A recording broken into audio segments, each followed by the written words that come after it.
Hello, welcome to another A-Level Physics multi-choice question.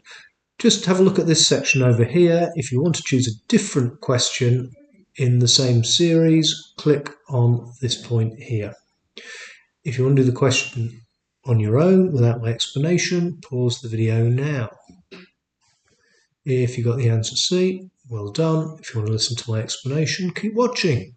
Which row shows the resistances of an ideal ammeter and an ideal voltmeter? Well, an ammeter should have zero resistance and a voltmeter should have infinite resistance. The answer is C.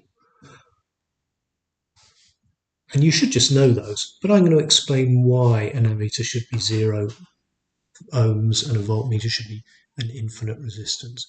Let's just imagine a nice, simple circuit where we've got a cell, we've got a resistor, and let's imagine we're investigating the current and potential difference through a lamp.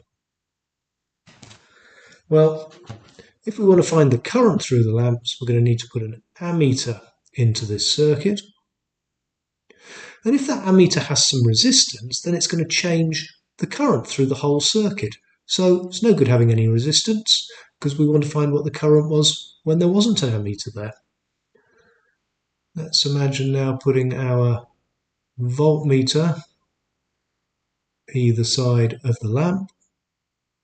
Well, if the voltmeter doesn't have an infinite resistance, then some of the current is going to go through the voltmeter, and we've now changed this part of the circuit into a parallel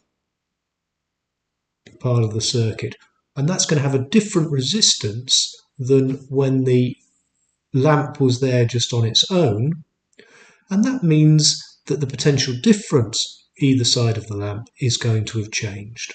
So therefore we want an infinite resistance voltmeter in order to keep the potential difference across the lamp the same as before we put the voltmeter in place.